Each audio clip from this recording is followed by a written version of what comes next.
When your wife suddenly starts wearing French lingerie with price tags from Bordeaux boutiques, the question isn't whether something happened, it's how deep this chasm goes. 35 years of marriage. 35 years when Linda and I built our life together in Irvine, among the palm trees and ocean breeze of California. I'm Jim, a surgeon at Kaiser Permanente. She was a medical center manager in the same network. We met as students. I was studying medicine, she was studying healthcare management. No children by our own choice, we both dedicated ourselves to our careers, travels, to each other. Our apartment in Turtle Rock overlooking the golf course was our nest, our fortress. But fortresses don't fall from cannons, they crumble from within, imperceptibly, crack by crack. It all started 2 years ago when a new regional manager appeared at their medical center, Jack. Younger than both of us by 10 years, ambitious, with that confidence that money and position give. Linda mentioned him at dinners. Jack implemented a new reporting system. Jack wants to optimize processes. I nodded, finishing my salad, thinking about tomorrow's gallbladder surgery. The first warning signs? There were none. Or I didn't want to hear them. Linda had always been well-groomed, professional. But somewhere in November last year, something shifted. She started staying late at work more often. Working lunches with management became regular. One morning in mid-December, I accidentally saw a box of new lingerie on the bathroom counter. Not from our usual store in South Coast Plaza, but from a French boutique.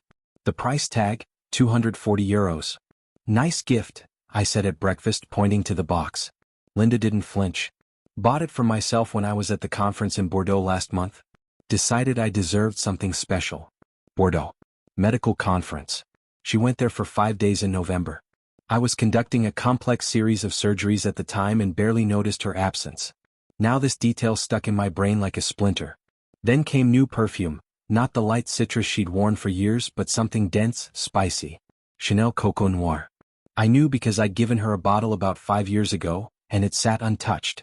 Now this scent haunted me throughout the apartment. But worst of all, these were personal meetings. Need to meet with Sophia to discuss the quarterly report, she'd say on Wednesday evening. Going to a meeting with the regional office, she'd announce on Friday. I'm not a jealous person. Over 35 years I'd learned to trust. But when trust is the only thing holding a marriage together, its absence turns everything into a house of cards. In January, after the New Year holidays, which we spent somehow mechanically, exchanging gifts and kisses without warmth, I decided to check my suspicions. Not proud of it, but when Luke, my colleague surgeon, asked over coffee, "You look terrible, what's wrong?" I told him. He silently pulled out a private detective's business card from his pocket. "Don't need it," I said. "I'll figure it out myself." Instead, I bought a small GPS tracker. Installed it under the bumper of her Lexus RX 350 one morning while she was in the shower. Felt like scum, but the alternative, continuing to live in ignorance, was worse. First 2 days nothing suspicious. Work, Whole Foods supermarket, LA Fitness gym. But on Thursday when I checked the tracker between surgeries I saw something strange. Her car was parked near a residential complex in Woodbridge, a neighboring Irvine district. Not an office, not a restaurant, a residential building. The coordinates pointed to an address on Alton Parkway. She was there for 3 hours. Then drove home just as I was returning from the hospital. "How was your day?" I asked, trying to sound natural. "Exhausting," she smiled. "Lots of paperwork. Next week, same thing. Tuesday, Wednesday, Friday. Always this address in Woodbridge. Always 2 to 3 hours. I felt something breaking inside me. Not anger, anger would come later. Now there was only emptiness, as if someone had cut out a piece of my insides.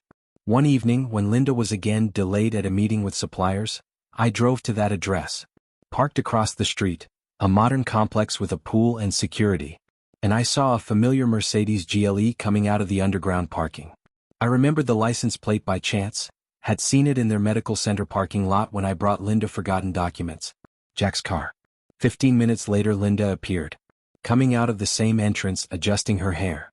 Got into her Lexus and drove home. I sat in the car for another hour watching the building entrance. Palm trees rustled around, someone was walking a dog, children rode scooters. An ordinary California evening. But my world had just collapsed.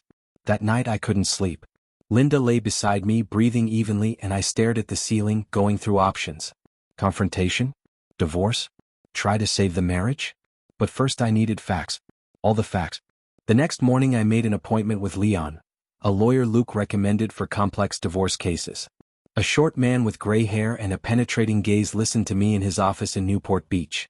GPS data is good, he nodded. But for California we need more.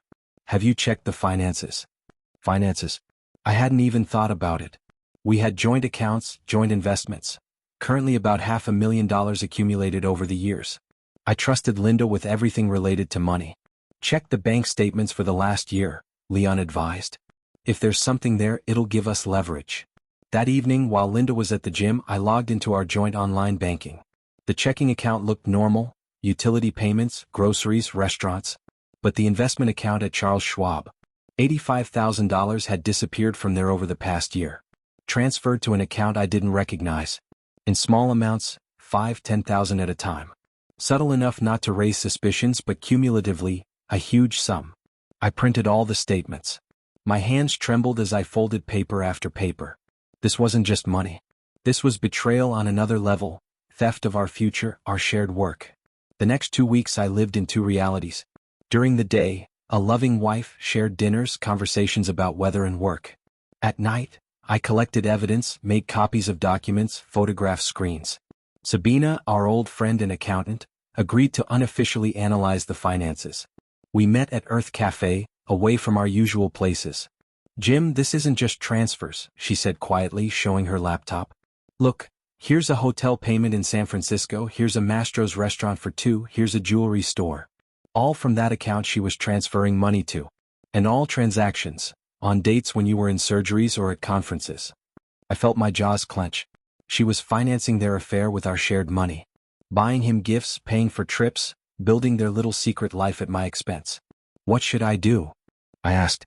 Transfer part of the money to your personal account? Sabina spoke like a professional. Legally before filing for divorce. $200,000. You'll save at least something. I did just that. The next day, using our joint authority, I opened a new investment account only in my name and transferred $200,000. If she was playing dirty, I wasn't going to lose through nobility. But the real revenge came to me quite unexpectedly. In February, Sophia, Linda's colleague from their medical center, accidentally called me instead of Linda, mixed up the contacts. When I answered, she got confused. Oh, Jim, sorry, I thought. That is, I wanted Linda. It's okay, Sophia, I said calmly. By the way, how was your joint conference in Bordeaux? Linda said you were there too. Pause. Long heavy pause. Jim, I didn't go to Bordeaux. We didn't have a conference there. I understand, I said. Thanks for your honesty. When I hung up, the last doubts dissipated. Bordeaux wasn't a work trip. It was their romantic getaway. And if Jack was also there as a regional manager overseeing her center, suddenly I saw the whole picture.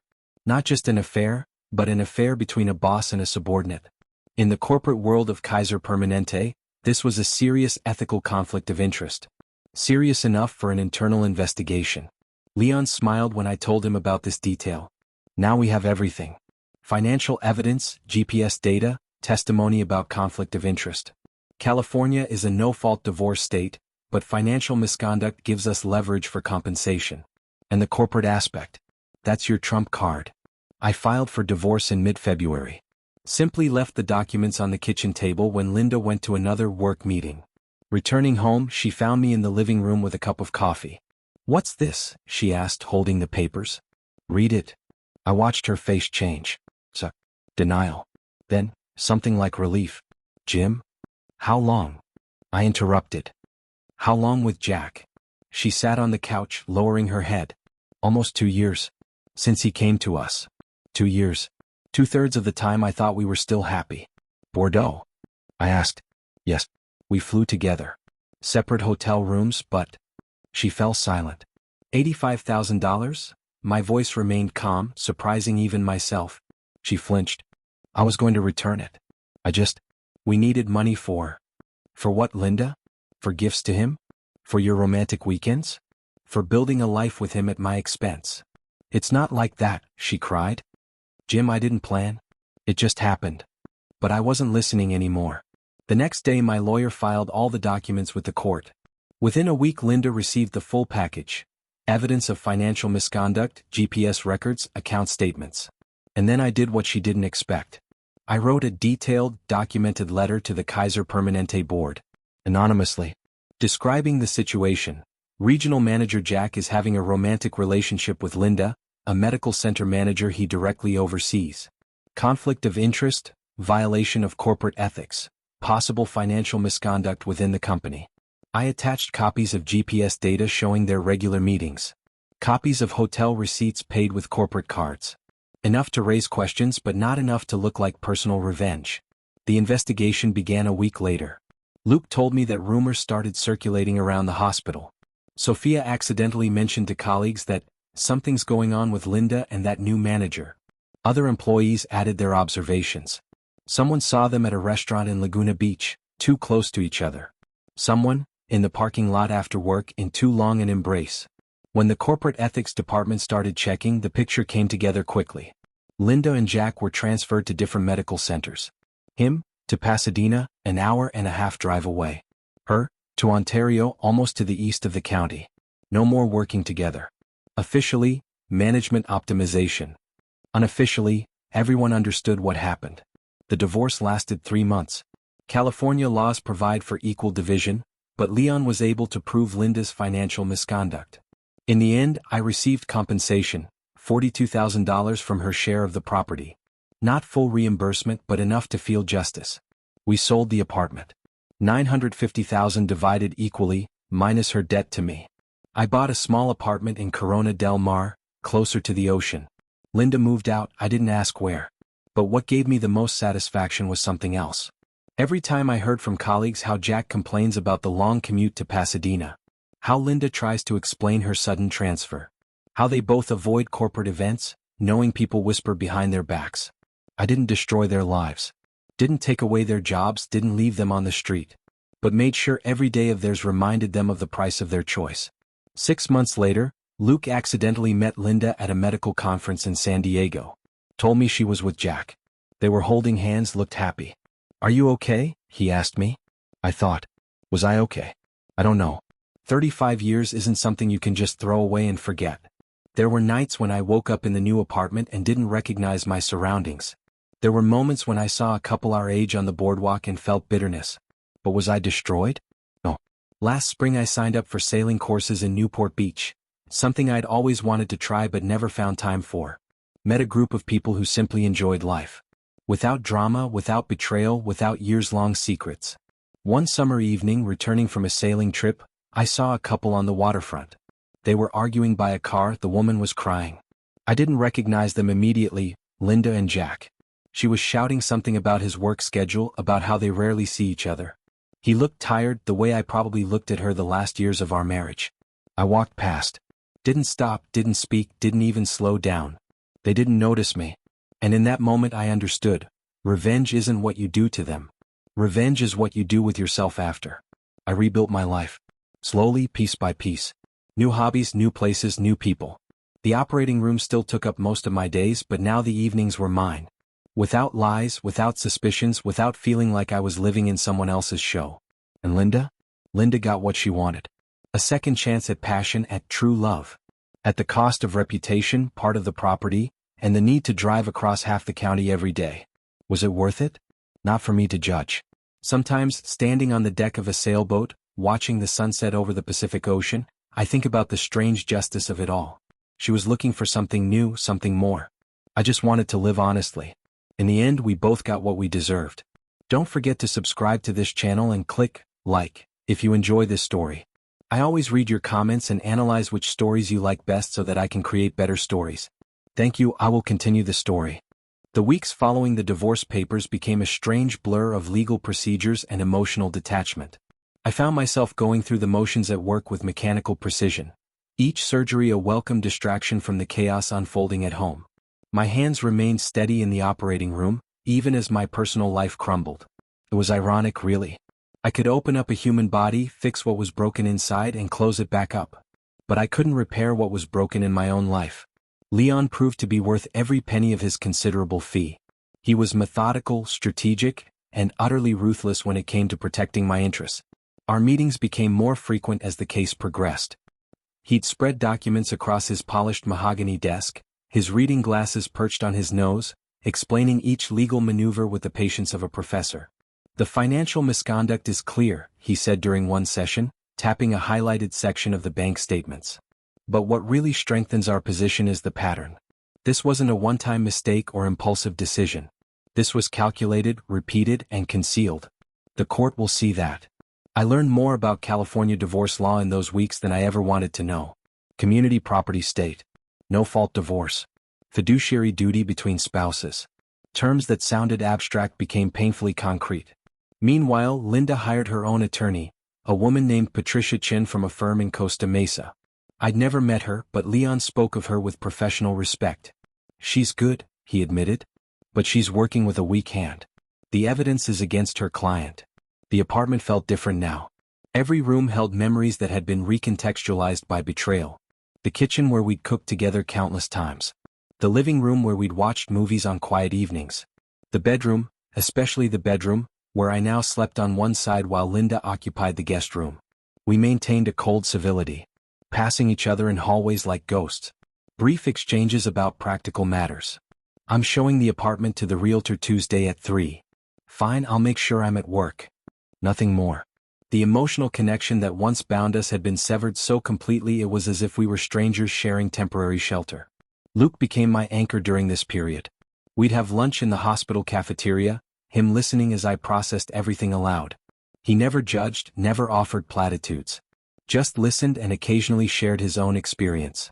My brother went through something similar 5 years ago, he told me one afternoon over terrible cafeteria coffee. Wife left him for her personal trainer. Classic cliché. You know what he told me afterward? He said the worst part wasn't the betrayal, it was realizing how long he'd been living a lie without knowing it. Those words hit harder than I expected. How long had I been living a lie? When did Linda's feelings change? When did Jack become more than just a colleague? The questions churned endlessly, but answers remained elusive.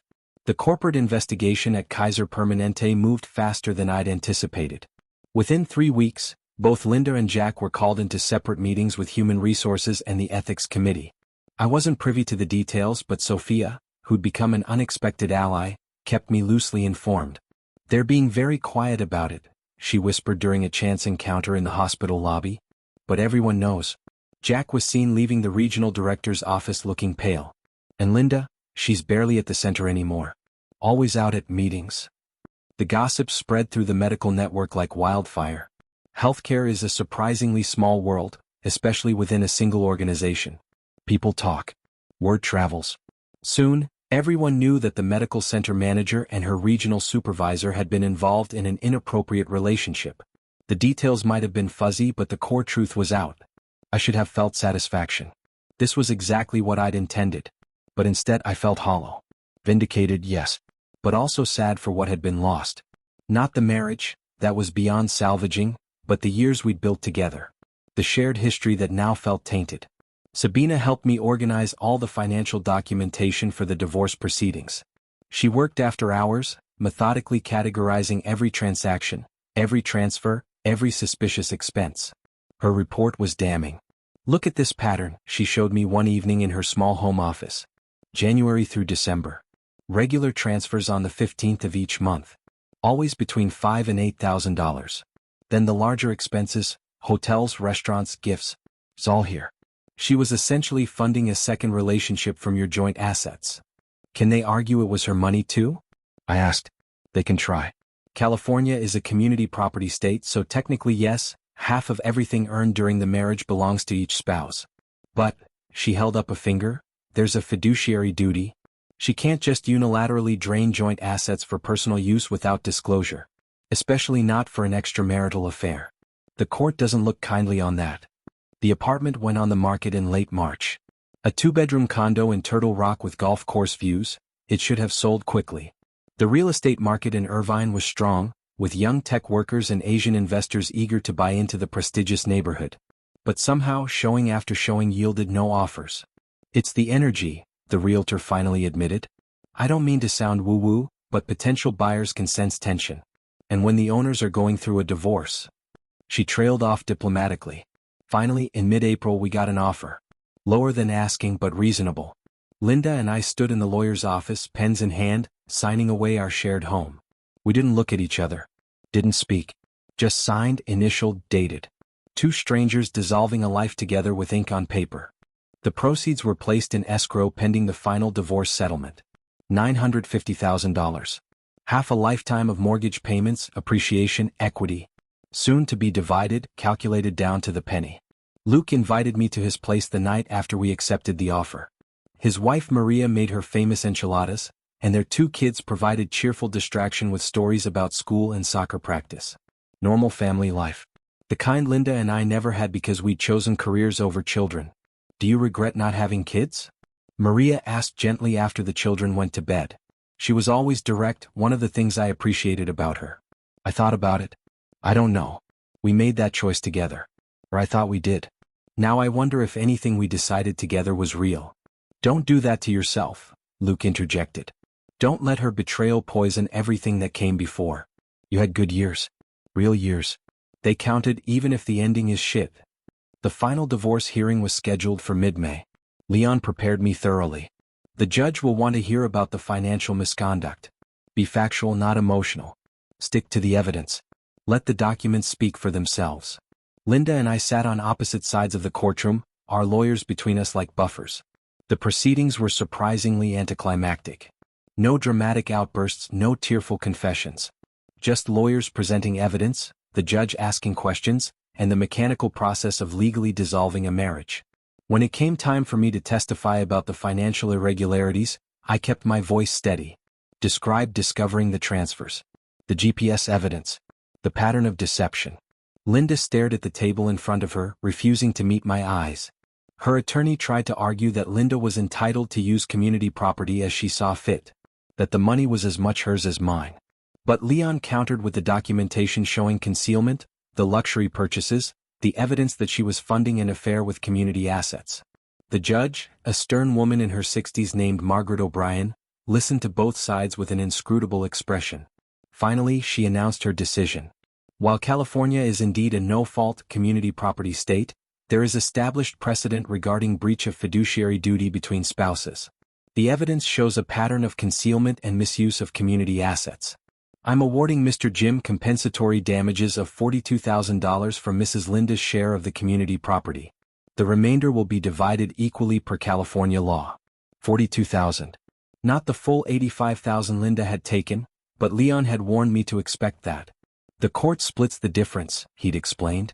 They won't make her repay everything, but they'll acknowledge the misconduct. We walked out of that courtroom no longer married. 35 years, ended with a judge's gavel and a legal decree.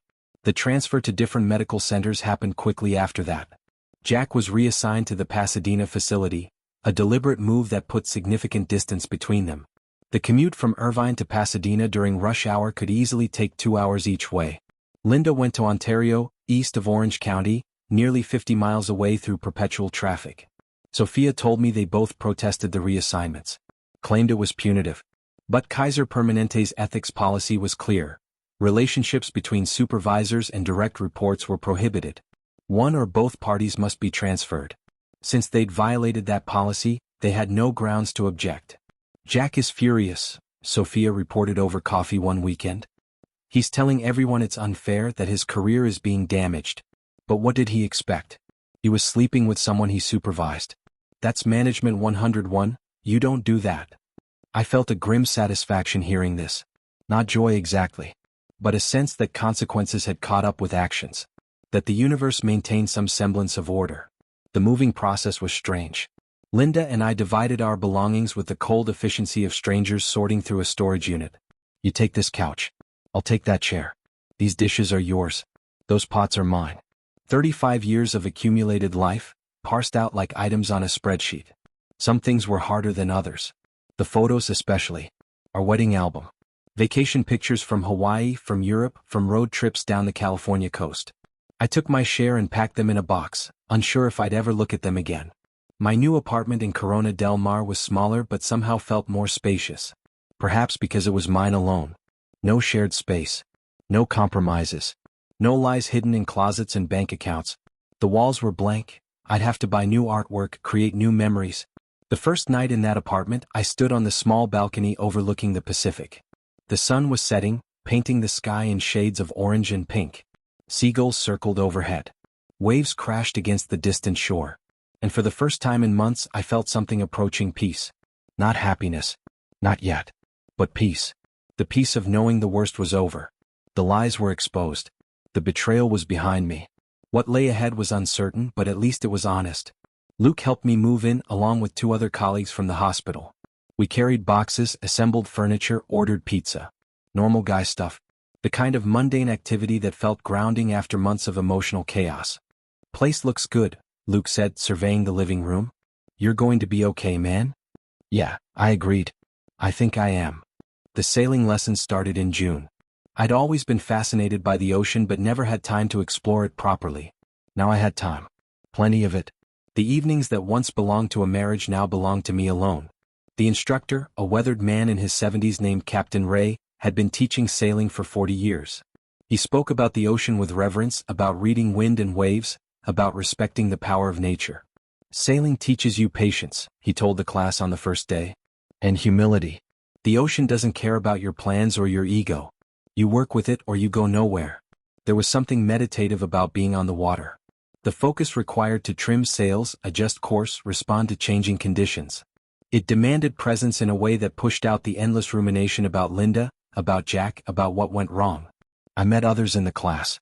A divorced accountant named Thomas. A retired teacher named Gloria. A young software engineer named Amy who just moved to California.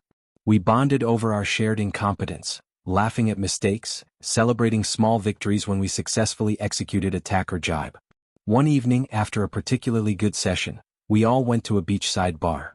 Sat on the patio drinking beer watching the sunset. The conversation flowed easily, work, hobbies, dreams, disappointments. Thomas was on his second marriage. Gloria had been widowed. Amy was cheerfully single and planning to sail around the world someday. What about you, Jim? Amy asked. What brings you to sailing? New chapter, I said simply. Old one ended badly. Time for something different. She nodded with understanding. Here's to new chapters then. We clinked our beer bottles together, and I felt something I hadn't felt in a long time. Hope maybe. Or just the simple contentment of good company and a beautiful evening. Thank you for watching this video. YouTube may no longer suggest my channel to you, so subscribe to it to receive new interesting stories. You will also help the channel grow and improve the quality of its content. The screen now displays a playlist with other interesting stories that you can listen to. You can also write in the comments what stories you would like to see on the channel.